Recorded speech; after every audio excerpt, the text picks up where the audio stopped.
All right, ladies and gentlemen, we're coming to you from three different places, but with a single purpose, and that is to help you improve your business. You are the entrepreneur who leads his or her organization.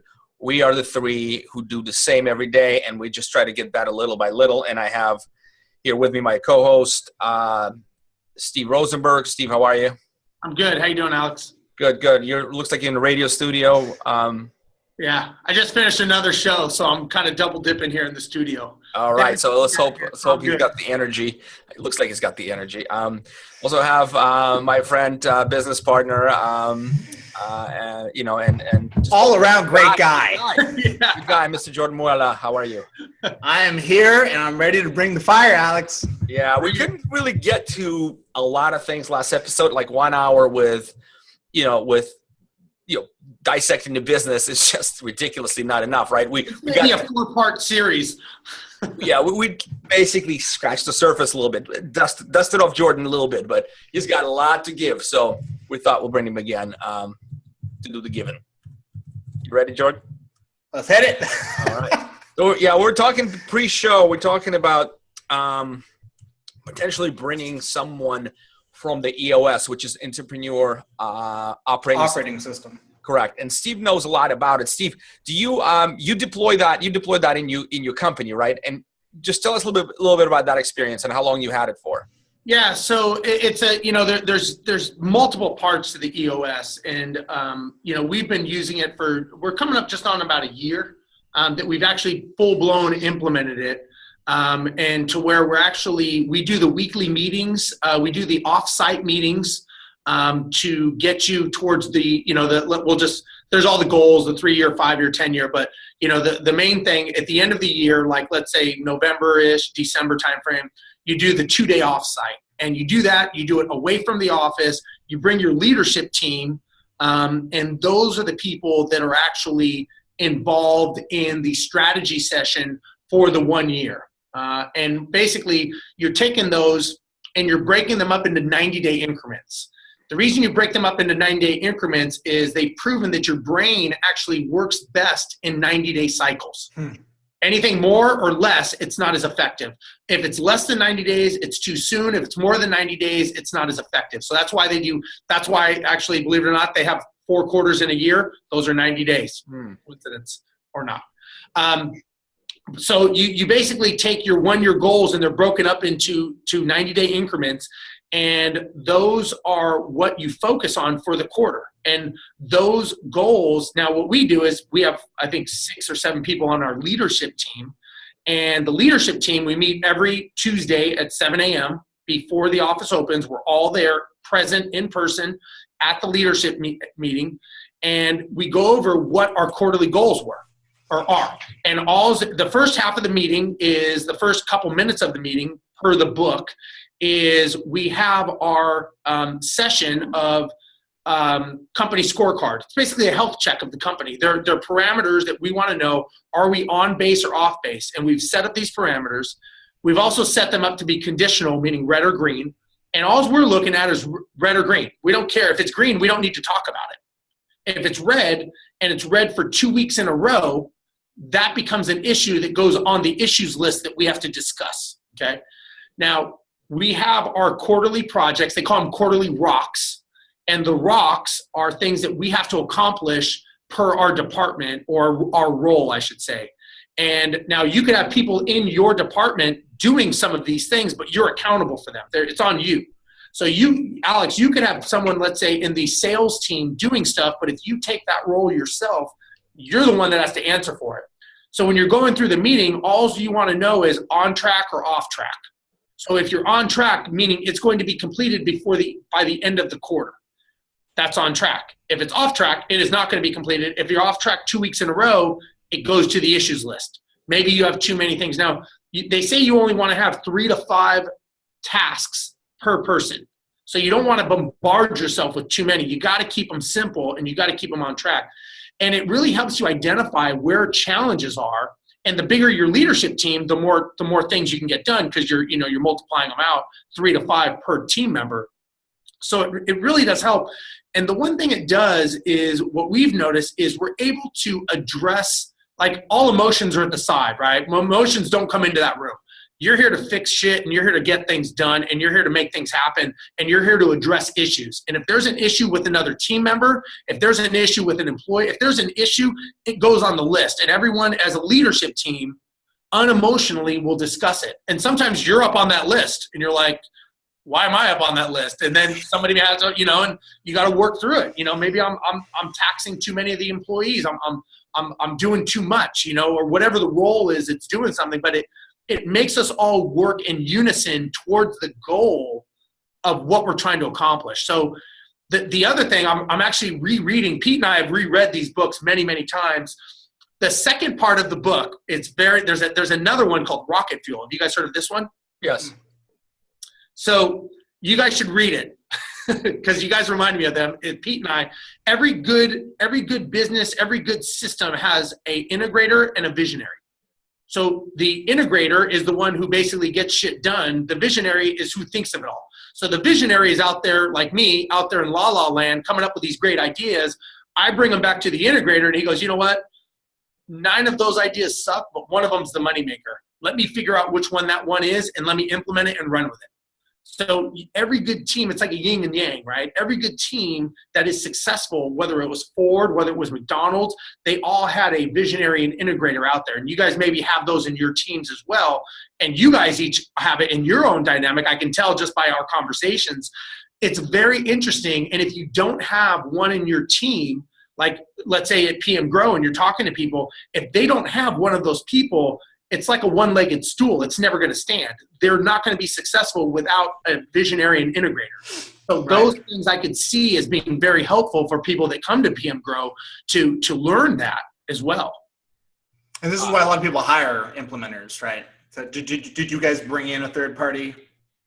No, we didn't. We're coached. Pete and I have been coached since day one. You already have coaches. We get the coaching and we get all that. So we're probably a little bit more unique. We understand the coaching model and the coaching mindset. But, if you don't, like they were saying, like you can hire an integrator, right? You can bring one in part-time even if you need to. But, if a business is not succeeding, they said you can probably boil it down to not having one of those two equally strengthened. Meaning maybe the visionary is bullying the integrator or vice versa, and that is causing a lopside, which is causing the business to falter and not grow. I don't know what you guys think about that, mindset-wise, but it really is a pretty successful model that thousands of companies use. And to me, it's like, I'm not the smartest guy in the world. I don't want to reinvent the wheel. Why not just use what they're saying works? Right. There's a lot to unpack here. Do you have any of those scorecards in front of you? I mean, maybe we can dedicate an episode for this, just for this, because I want to know, like literally, I just want to ask you right now, what are your marketing KPIs? What are your sales KPIs? What are your ops KPIs? Because I'm actually in the middle of building this out. I have the concept now that we're going to implement this leadership. What I would suggest, Alex, is it's not necessarily what are my KPIs. You've got to make them for what is a problem in your company. And the KPIs change all the time. They could change from month to month. So let's say, for example, one month we're having a problem with maintenance. Well, that all of a sudden now becomes a spotlight, and we have KPIs tracked. How many service tickets over 7 days? How many over 15 days? How many returns from vendors? How many upset? We dig deep into that, and all of a sudden those are all KPIs that are tracked. So, for example, we want to, let's say, for example, you were talking sales, right? Marketing and sales. So the first thing we want to know is, okay, how many leads come into our company? So right now, last month, I think we got about 275 leads come into our company for management service. Somebody rang our bell, whether it's online or phone, inbound to us. Okay, how many of those were actually opportunities, meaning how many were they legit? So our conversion is we want to have at least a 50% lead to opportunity ratio, right? So that's a KPI, and it's conditional, meaning red or green. Then we say, okay, now obviously, and we outsource a lot of stuff. We've got teams in Mexico that do a lot of outsourcing and stuff like that. So when that team is the one who actually is the one that gets the phone calls and gets the person, the next thing is we say, okay, we want to have, of the ones that are actual opportunities, we want to have a 90% meeting set ratio. So now we're able to slice it up to say, okay, They're getting the opportunities. They need to be at 90%. If it's 89 or less, it's red. If it's 90 or more, it's green, right? Now we're good there. Next thing is okay, when the BDMs get it, we want to have, I don't even know what the number is. Let's just say 40% conversion rate. So when somebody says, here's the challenge. When someone says, oh, I'm not closing any deals or I'm not doing anything, you have to be able to break it down where, and you guys know this, I'm sure better than anyone, better than me. You've got to break it down where in the sales step funnel is it breaking. And once you know where it's breaking, so just to say that, let's say you say, oh, this BDM's no good. Our BDM in Austin is no good. It's like, well, is it the BDM's no good, or is it the marketing's not getting quality leads? Is the team in Mexico not setting the appointments? Like, where is the breakdown? And then once the BDM gets the lead, where are they not closing them? Are they not closing them on site? Are they not getting the phone appointment? Like, where is the breakdown? They're getting them, and then you can even go more granular to say, you know what? This BDM is a lot better with women. This one is better with out-of-country owners. And you can start finding the strength of each BDM to say, you know what? This is their strength. They have a higher conversion rate with out-of-country owners that are women. Okay, well, then it would make sense that you got to work to their strength. And then but you got to get granular in those KPIs. And unless you can do that to see where the problem is you could just say like, oh, this BDM's no good. And look, it's not the BDM. There's a step in the process that maybe you go, you know what? I got to do script training with them of when they walk in the door of what they're saying at that moment. And generalizing is a good sign that that's not happening. The BDM's no good. SEO is no good. Exactly. Paid marketing is no good. Referrals are the way to go. Any kind of a mass generalization is more likely to be a result of laziness and mental thought process than accuracy. I look, you know, I hear people all the time, they say, oh, marketing companies don't work, pay for SEO doesn't work. This time I'm like, do you even know what that means? Like, do you even know what you're saying? Like, most people don't even know what they're talking about. They're just being lazy. They're like, and if I ask them, well, where is your process? Show me your sales step process and show me exactly where it's broken down. And they can't do that. I'm like, well, then you're the problem. It's not the SEO company. They're doing what you tell them. You're the problem because you don't even know what the process is. So how do you expect them to do it if you can't do it? This is kind of a current hobby horse for me, guys, and it's the concept of operationalizing sales and marketing. We can talk about this tactic, this trick, that trick. If we were going to boil it down to one thing that results in success in the growth area, for me, it's very simply operationalizing sales and marketing. You get more of what is important to you, what you're prioritizing. So if you're primarily a property manager and sales and marketing is this unpleasant thing that you're trying to do on the side or just throw money at, as opposed to giving an operational equivalency to your leasing department, to maintenance, whatever it may be, that is kind of the mindset and the pathway for results happening. And there's no secret in that. It's just, it's the relative level of internal prioritization. Thoughts, feedback? We all on the same page on this one?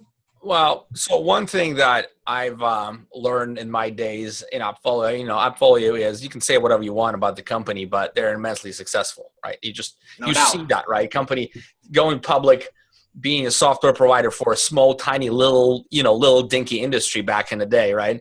I mean, the vision to pull that off, go public, and just now have their stock, hit $100 plus. I mean, it's just insane, right? The insane success level. One of the things that Brian Donahoe, the CEO at that time, was saying a lot is a salesperson when the sales process is an asset, right? If you, I think if we, and I am guilty on this as well, if we don't have a process that is completely put together and we just plug people in, and basically they become an asset if Jordan, as you say, if you operationalize sales and marketing, if you pay attention to this as much as you do operating the business and running the actual property management shop. Here's my challenge to you guys. Most people who get into business are not sales and marketing focused, right? They're tinkerers, right? We started out, I have because I have a marketing company, but if you start your business, Jordan, you start your business, Steve. Initially, you were not sales and marketing. You and I had conversations long into the night, in the evenings, right? When we go to conferences about this stuff. You had no idea, bro. No, none. You managed your own properties. That's how you kind of fell ass backwards into the business, right? So what? what would you advise people who are tinkerers at heart and don't really know where to start? I got a lot of things. Oh boy.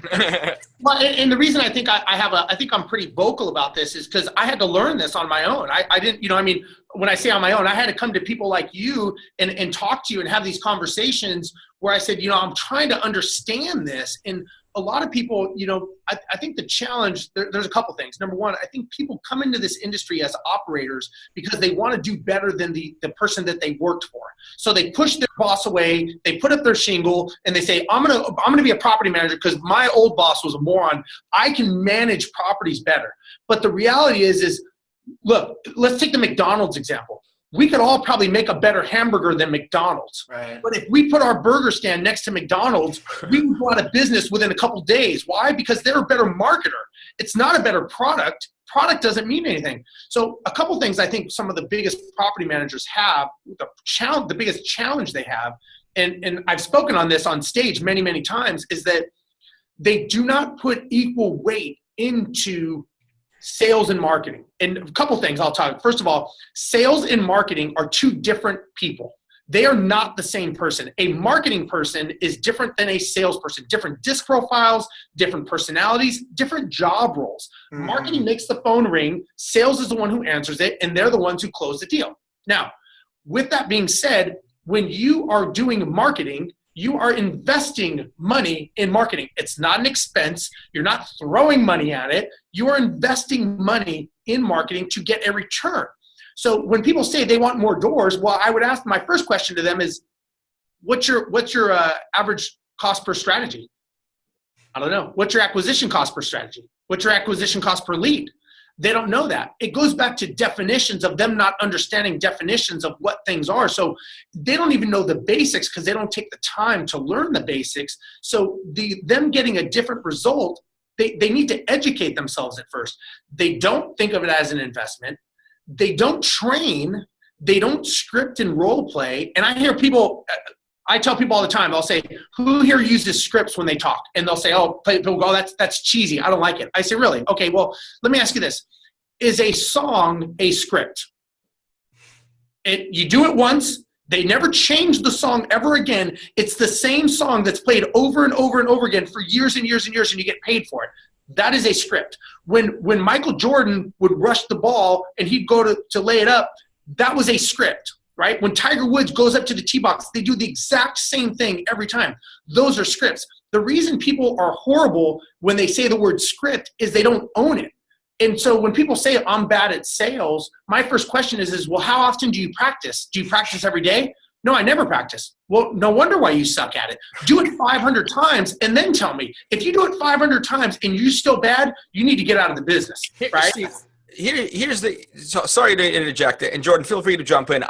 I just want to say something that happened to me just literally this weekend. I got a bloody nose a little bit. So, I've been tirelessly educating on this unit economic principles and customer acquisition costs, basic stuff that is central for running a business that all of us here understand, know, and teach ourselves. Right? I've been doing it for years, and these are the least popular pieces of content that I produce, and they're the most important ones, which is sucking the blood out of me, right? Because I keep, and people's like, oh no, don't throw math at me. Like I go to Brad's podcast, like the first thing he does is just shoves me aside, like, don't do math on my podcast, you son of a bee. And I was like, okay, that's fine, I get it, because Brad knows math. It's not that. Brad knows his audience as well, who just tune out. Like, this is basic mathematics, but here's how I got bloody. The moment I publish a blog, a podcast, I don't know if you've seen that, Steve, but I took an interview with Doc Bryan with Mine, who raised $35.6 million, right? Yeah, I did. I got some, and I appreciate the feedback, but I got basically people telling me, like literally telling me, I thought you stood for small business. Why you give them the stage? I'm like, why? Is because here's why I give you the stage. Let me answer that question.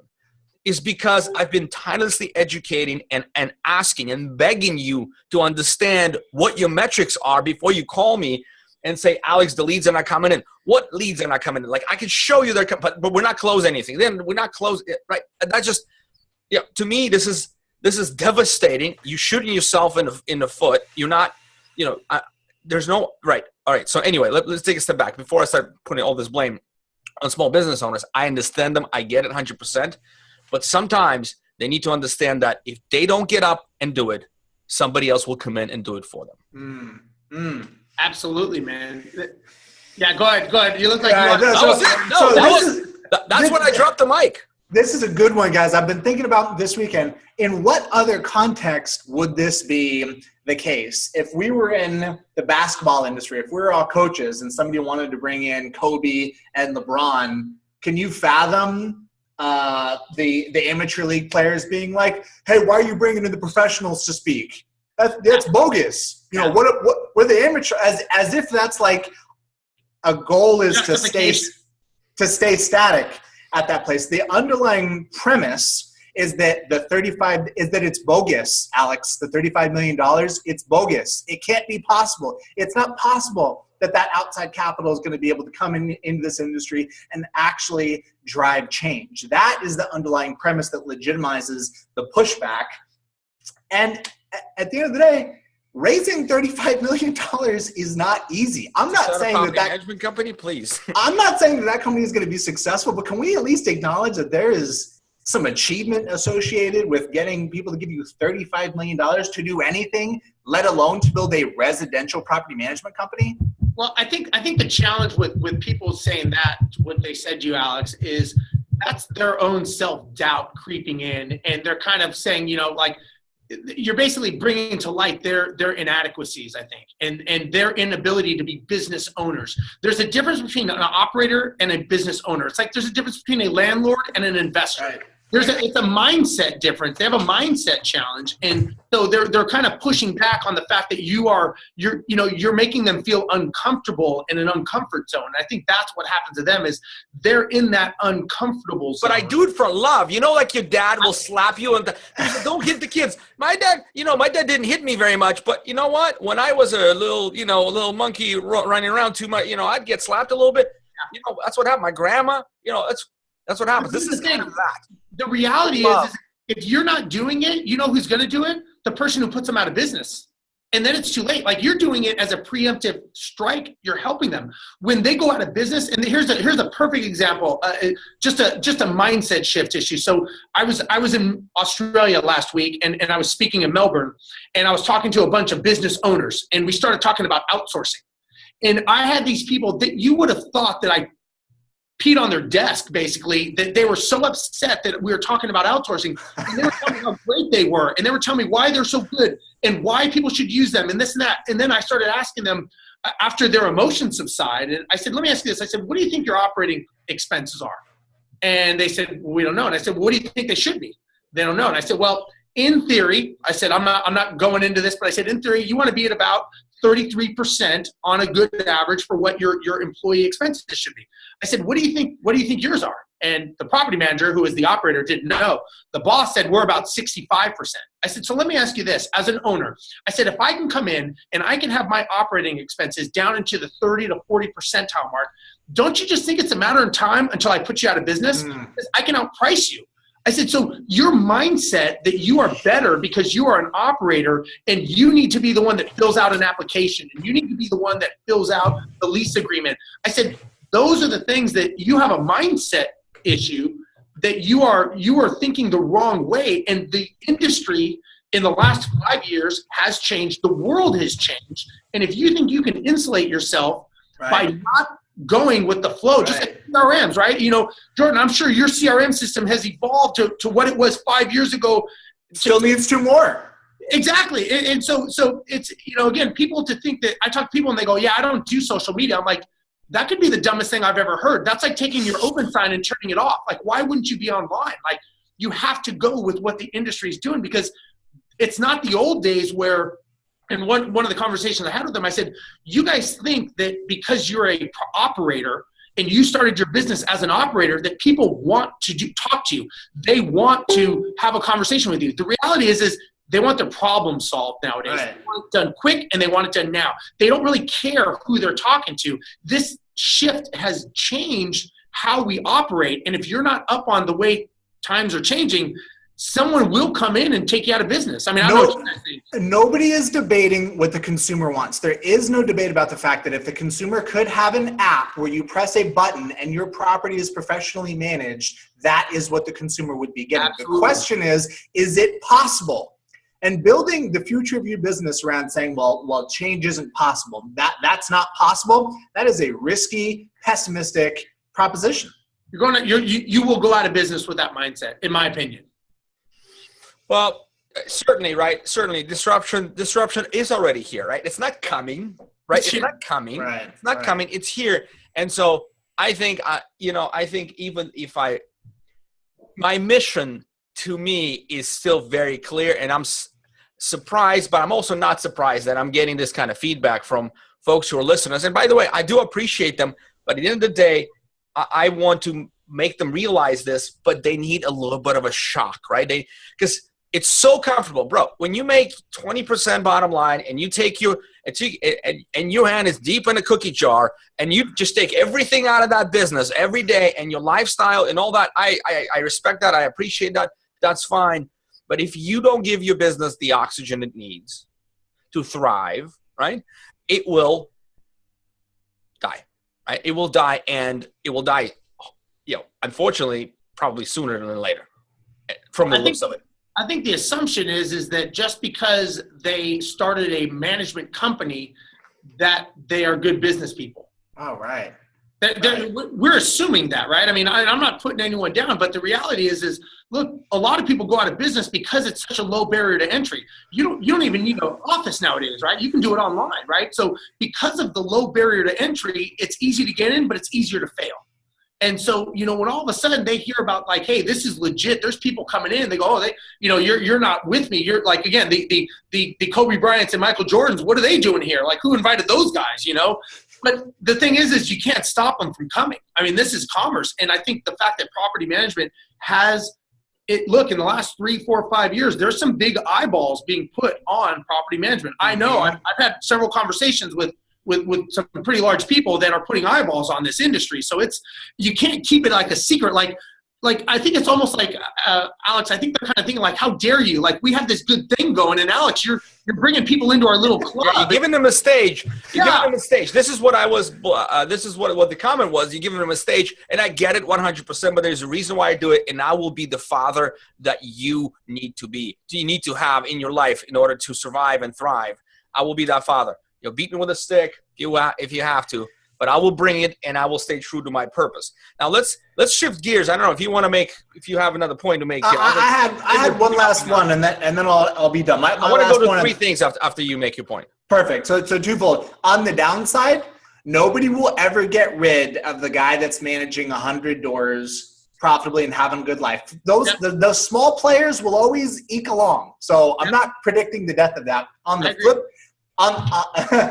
Let me keep going there, Alex. I see the face that you make. On the flip side, the question of viability comes down to this. Can the asset class of single-family residential properties be collateralized? Is it an asset class, which by definition means can it be collateralized? Is Invitation Homes currently managing 80,000 single-family properties? I believe it's the case. Is there any reason to think that the GK Houses or any of the empires of the world can't get to managing 5,000 or 10,000 homes? I don't fundamentally believe that there's anything math-based, geography-based, practically based to prevent that. And if it can be done, it will be done. It's simply a matter of who. So rather than making it an us versus them, let's just figure out how can we learn as much as possible from the people that are moving as quickly as possible. I'm done. All right. Well said. Moving on to your next point. Well said. Next point, I just wanted to touch on 3 things that we all sort of thought that we'd accomplish over last week. Steve, what were yours and how did you do? So I had to do, I told you guys last week, I'm doing my Empire Academy. So we're doing internal training videos that I got to do 25 a week. I did not get to my 25. I'm not going to blame. I was on quite a few airplanes and doing some speaking, but I got about 19 of them done. So you said 15 in the email to me 3 days ago. So you're up that to 19? I did 4 more. I was trying to get them. I only have so much bandwidth. So you know what? I'm not making excuses. I didn't get to my 25. Although, shame on you for only recording 19 videos in a week. Man, that's a strong C. A strong C plus, buddy. Yeah. I did go to Australia and spoke in Melbourne to a bunch of business owners. So that was my other plan. So that worked well.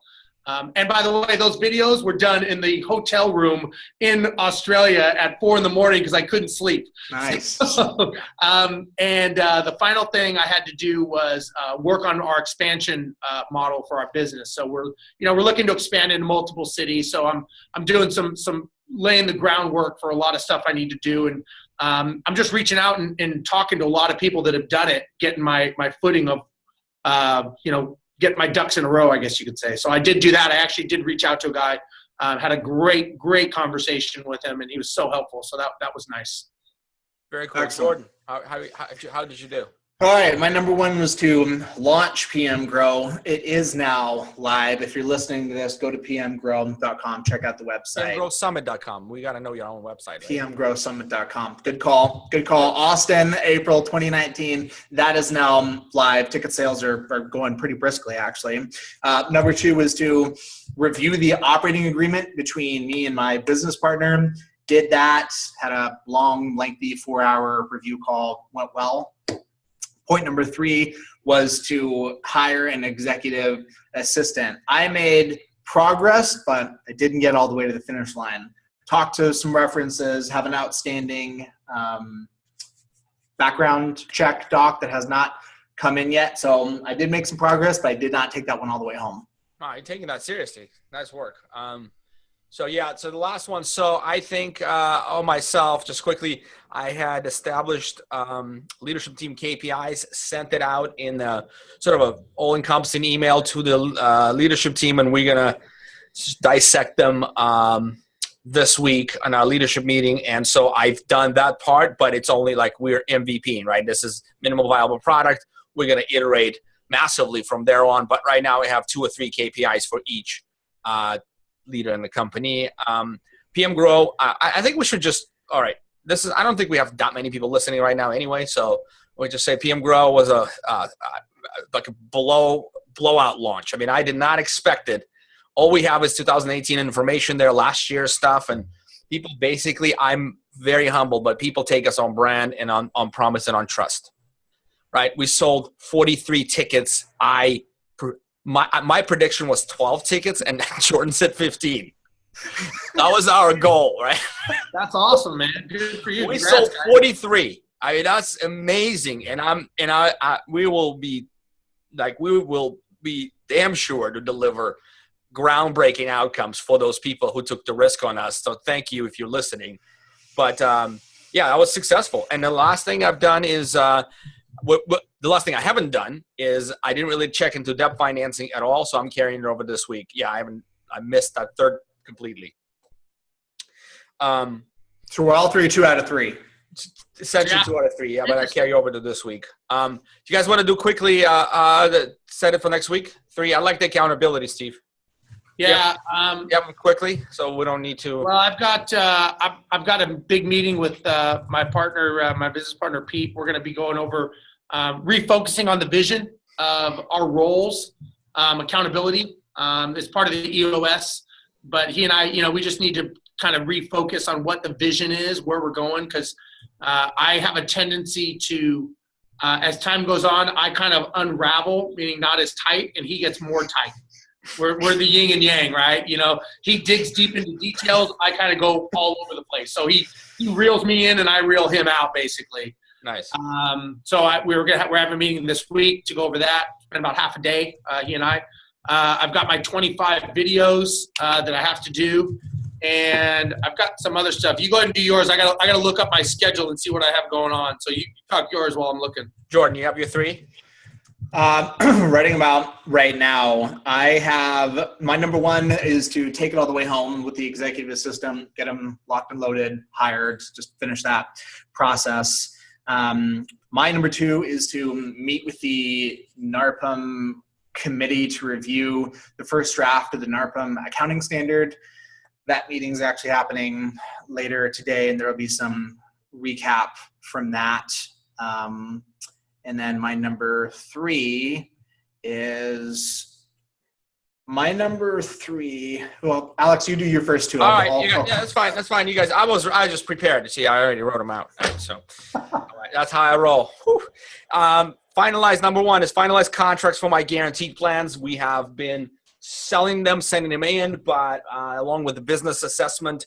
But now I want to bring together the BPR business performance report with the contract and make it sort of a one larger document where we commit certain delivery outcome, right? Certain outcome, result outcome to customers, and they commit to us that they will do the work required to get that guarantee, right? Because that is like, you can't just, it's not a button, right? You have to participate. So I want to do that. I want to finalize our 4 speakers this week and wipe the 2018 stuff from the website and go with 2019. I want to deploy the first iteration of the leadership team KPIs and turn them into scorecards this week. So far, the reception is little kind of, people like kind of don't know what to expect. So we have to discuss it all together. And I have to carry over the last task that I didn't complete, which is look into debt financing, figure out what are rates these days, what it will take, how much the expansion capital will cost me, basically, bottom line. My number 3 is PM Grow speakers, sending out a large wave of emails to search far and wide for potential speakers. Steve, what is your third? I actually have, I've got 3 speaking events this month that I need to get my presentations to. You can't do the thing you want to accomplish as a calendar event, bro. No, I've got to get the presentations together. Okay. So you got to build. Okay, got it. Build the decks. Yeah. I got to get the presentations together. So I've been pushing it. Now they're coming up. I got 2 of them next week, I think, and so I gotta really dig in and get these things done. Gotcha. All right, gentlemen. This sounds good. Any other topics? I mean, we may take another few minutes, or we can just go back to our weeks because we got short. We got a haircut this week for one day, so gotta go catch up. No, I think it's good. I think so. Do you guys? Let me ask you this. You had mentioned, the PM Grow. We talked about it a little bit. Let me ask you guys this. The first one, you guys blew it out of the water, right? No one knew what to expect. You guys came in, boom, you hit it. Second one, better. How do you keep stepping it up? Like, are you guys okay with the same as last year? Do you learn a lot that you expand? Like, what goes on with that? We're actually not okay with the one last year, and I'll tell you why. Is because we got very proud of ourselves, and we are this trailblazers, man. We could just get it done. We've done a lot of work for the last one. Don't get me wrong. We just didn't do enough. Okay. We didn't have the team we feel like we needed to have, and we have it this year. So Jordan and I can do all the creative work, all the elite speaker selection process, the stuff that we do best, and we have organizers that are highly paid, well-paid professionals that can put the event together. We don't need to worry about the minutia. Last year was speaker contracts and sponsorship agreements. I was buried up to my hairline with all this stuff that I essentially could be done by, an event organizer. Outsourcing. Yeah. Right. Yeah. And so this year we feel we have a team in place. So I think we're going to do better this year just because we're going to actually emphasize on what we do really well.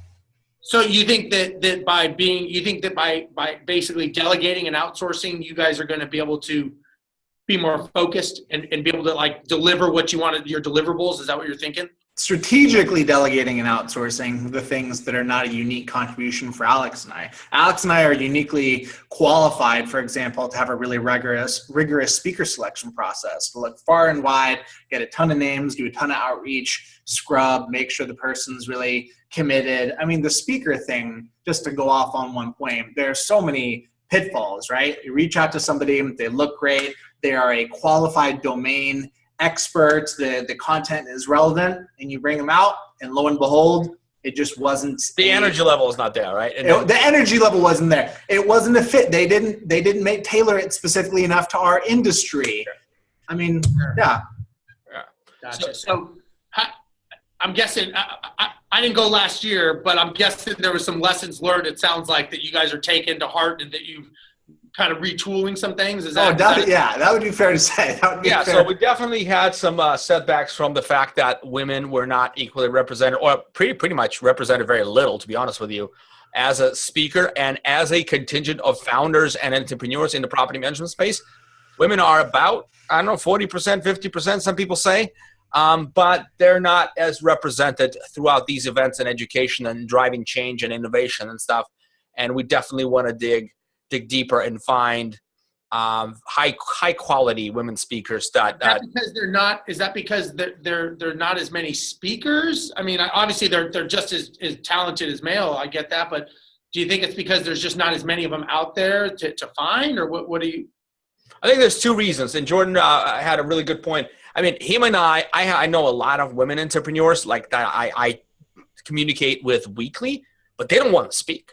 It's like, Stephanie, Jennifer, like, no, I don't want to speak. Like, I just want to do. Sheila, they just want to do, and they love to come and educate themselves, but they're not comfortable stepping out and speaking. So there's a little bit of coaching to be done here, but also our personal spheres. I don't necessarily, I personally don't know a lot of women.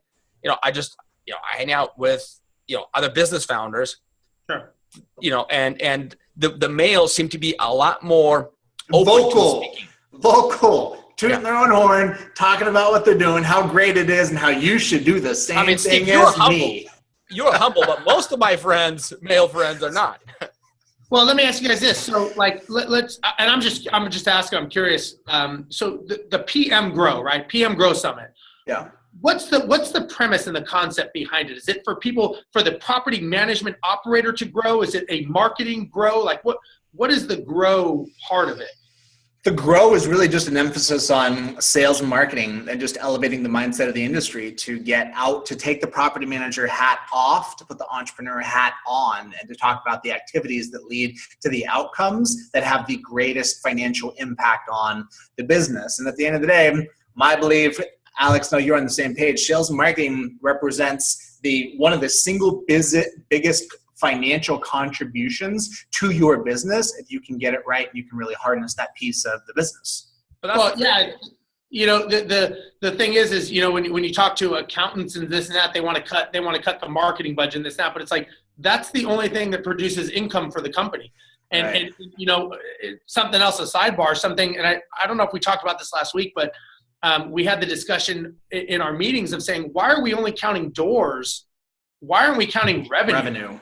And I think we had this discussion, but, I just think that one of the things that you guys, what I think would be very prevalent in one of these events is the mindset grow side, because I think a lot of people work on the tactical side. And I don't think a lot of people focus on the mindset side of, because you have to change who you are. What got you here is not going to get you there. And there's people like Marshall Goldsmith and other people that are very successful that teach that mental shift, because I think, look, you can do it all tactically, but if you're not thinking differently and you don't become a different person, right, the tools don't mean anything. You have to actually understand what you're doing and why you're more of the why you're doing it than the how to actually tactically, you get an app, you get this, you get that, you get new software. Those are all great. But if you don't have the mind behind it, actually pushing you through this to go, this is why I'm going to be successful, I think that's something that is lacking in this industry big time. So, Steve, you're uniquely qualified to appreciate this. So I'll just share here. To be perfectly candid, after you spoke in year one, I remember reading a review on your talk. This is audience feedback, and it said something along the lines of, I don't want to get any of this like motivational self-help stuff. That stuff's not useful. And I'm thinking, like, it's connected to a name, so I know the name. I know this person fairly well, and I'm thinking, interesting, huh?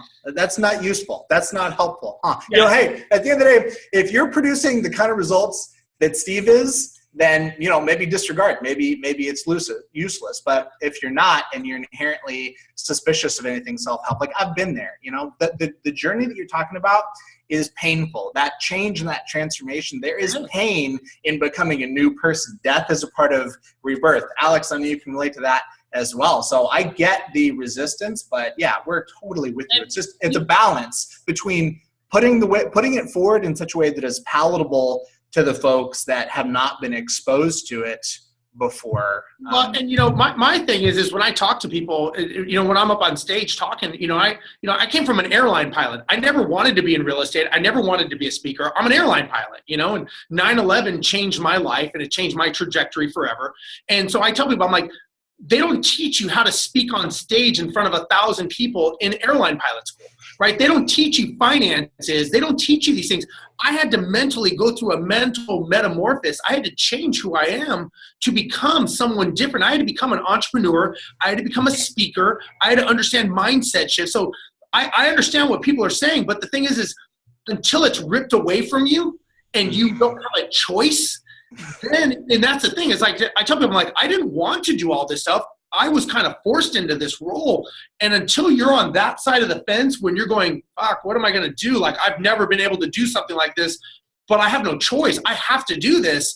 You change, you become someone different or you die trying, and that's what people are so comfortable in their zone. They're like, I don't need that. It's like, yeah, but when you need it, you're going to do it. Give me the tactics. Give me the list of the 3 bullet points, Steve. Just give me the tactic. I don't want to talk about this high level. Yeah, I don't want to get all mushy. I don't want just tell me what I have to do. And just tell me what's the one thing. Give me one thing to do. I just don't, I tell people, I'm like, look, until you're in my position, like I was, where, an industry that you studied your whole life to become, and all of a sudden that's going to be ripped away in 3 days. I got sent a furlough notice going, thanks for playing, but we may not need you at this airline anymore.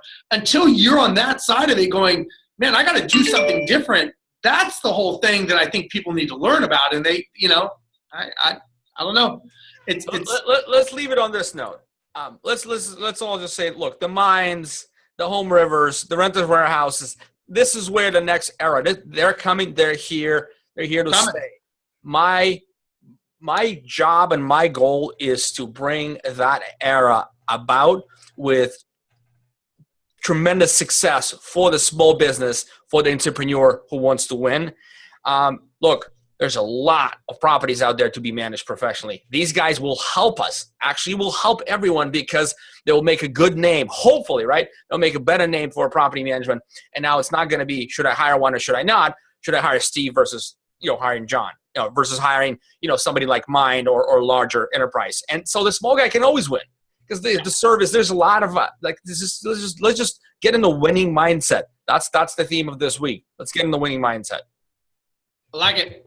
Gentlemen, till next week. Next week, we'll continue. For your time. All right, guys, we'll see you.